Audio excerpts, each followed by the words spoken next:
Les amis, bonjour à tous. Aujourd'hui, on se retrouve dans une nouvelle vidéo dans laquelle on va voir ensemble comment remplacer l'écran d'une série 1, donc LCI.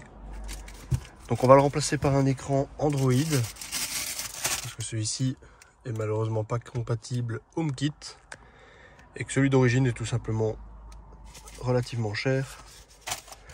Donc, je me suis procuré un écran dans lequel on va avoir toute la connectique. Donc on aura une antenne GPS, on aura la fameuse connectique. Ici on aura du câblage, probablement peut-être pour une caméra, une antenne Wi-Fi,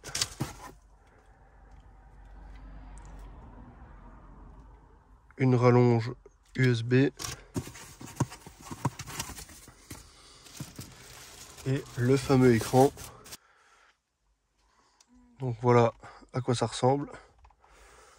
On voit les connectiques à l'arrière. Donc on va passer au démontage ensemble. C'est parti. Donc premièrement, on va devoir retirer l'insert qui est clipsé juste ici. Donc on va juste le déclipser et faire attention à ne pas arracher la partie bouton juste là. Voilà, donc ici on vient avec légèrement avec une spatule pour écarter ici. Avec une deuxième petite spatule, on va venir maintenir la partie de ce côté là. Et avec nos ongles, on va venir donc tirer pour déclipser. Une fois qu'on a déclipsé, on peut continuer à déclipser le reste.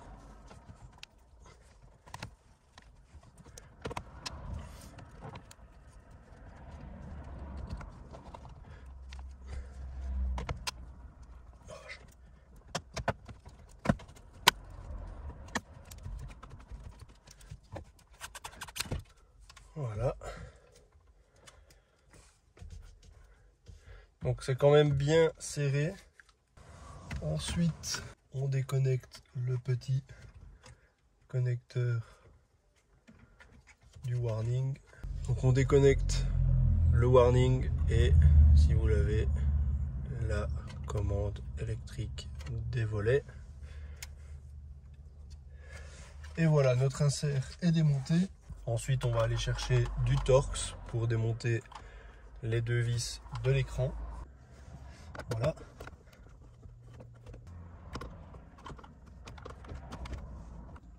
Et on va tirer également les deux vis juste ici.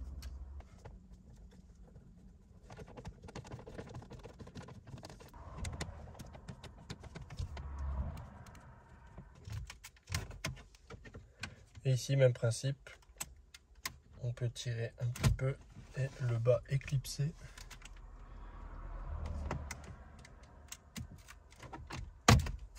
Voilà. Donc là, on tire pas trop fort. On le fait basculer sur le côté. Donc je vais vous montrer. On le fait basculer sur le côté. Et là-bas, vous avez un câble que vous devez aller déconnecter. Bon, aussi, si vous n'arrivez pas à le déconnecter comme moi, vous le mettez de côté gentiment et vous n'y touchez plus.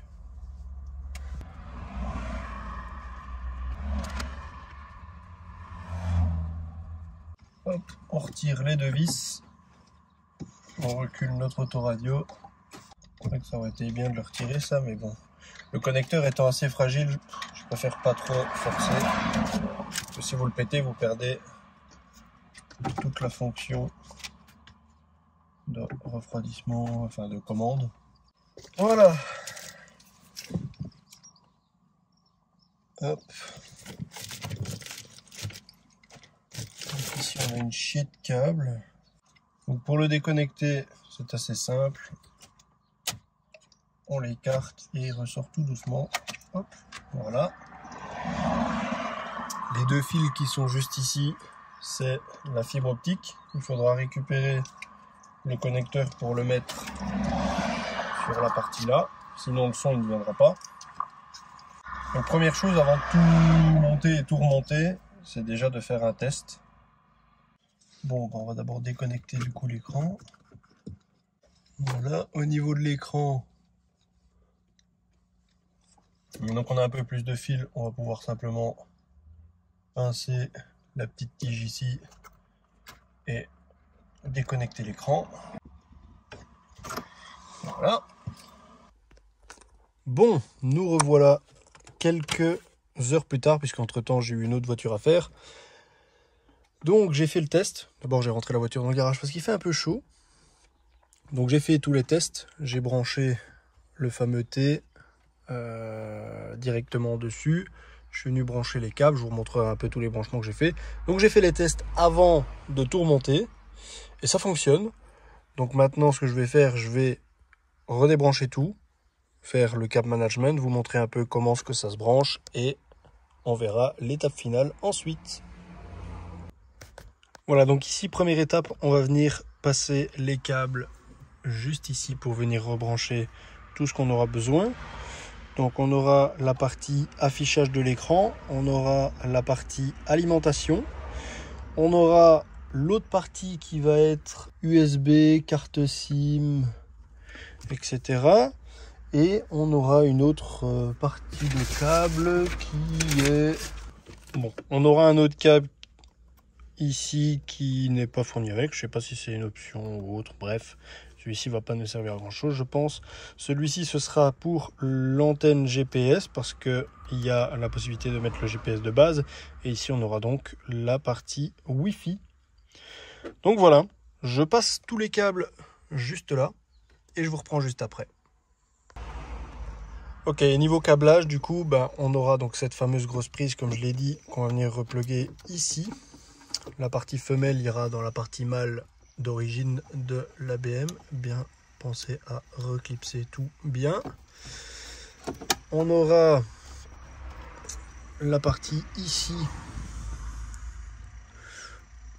donc qui est un fusible. Donc le fusible raccordé à l'alimentation de l'écran. Ça c'est notre fameux câble pour l'USB. Donc l'USB arrive à un auxiliaire qui arrive à un adaptateur, oui, je sais ça fait beaucoup de fils, qui arrive du coup sur celui-ci que j'ai débranché. Et en parallèle de ça, celui d'origine, lui par contre, va être rebranché. Alors, attendez que je vais mettre la main dessus. Voilà, sur celui-ci. Donc là, on va venir se remettre directement. Donc là, on est sur le USB. Bon, on peut pas se tromper de toute façon, hein, il y a toujours des détrompeurs. Mais voilà, les autres, on n'y touchera pas. La seule chose à vérifier, c'est, voilà, vous voyez les deux petites couleurs ici. Ça, c'est la fibre. Donc si vous avez une fibre optique, il va falloir récupérer le connecteur de la fibre et venir le remettre à cet endroit là du coup, mais je vais vous montrer une fois que je l'aurai fait. Bon. Soyez délicat hein, là-dessus puisque la fibre c'est quand même assez fragile, mais c'est pas insurmontable. Voilà, donc ici on a la fibre elle est comme ça ici et en fait on a un tout petit, hop, je vous les montre, je vous montre ça ici, on a un tout petit connecteur. Donc il suffit d'appuyer dessus et de venir tirer le connecteur du coup de la fibre. Ça doit venir tout seul, ne forcez surtout pas. Voilà, une fois qu'on a dénudé une grosse partie de la gaine, du coup, toute la totalité carrément, on va récupérer notre fibre optique. Voilà, on la récupère et on va venir la mettre dans notre connecteur juste ici. Même principe, il y a un petit détrompeur, donc on ne peut pas se tromper de sens. On vient le remettre juste ici. Voilà, j'ai arrangé le câblage. Donc on a bien les fils qui arrivent juste ici. Donc on n'a vraiment pas beaucoup de jeu. Ici, bon, en poussant un petit peu, on arrive à fermer sans trop de difficulté, donc c'est ok. Ça, on le laisse comme ça pour le moment. Ici, on va passer sur les côtés l'antenne GPS et l'antenne Wi-Fi qui y est quelque part. Voilà. Et ensuite, on fera un dernier test pour voir que tout fonctionne. Donc, je monte tout ça et on voit ensemble si ça fonctionne. Voilà, donc on peut voir que l'écran est fixé. Ici, on est bien reculé au maximum, donc je vais pouvoir remonter également ça. Je vais pouvoir remonter le tout. On voit que CarPlay fonctionne. On a également le système interne qui reprend le style des nouvelles BM. Si je maintiens quelques secondes sur le bouton menu, je retourne sur le menu principal. Et si je remaintiens le bouton menu, je reviens sur la partie Android. Sur le côté, j'ai fait passer les câbles pour la carte SIM et le câble USB que je vais dissimuler. Et donc maintenant, j'ai plus qu'à monter.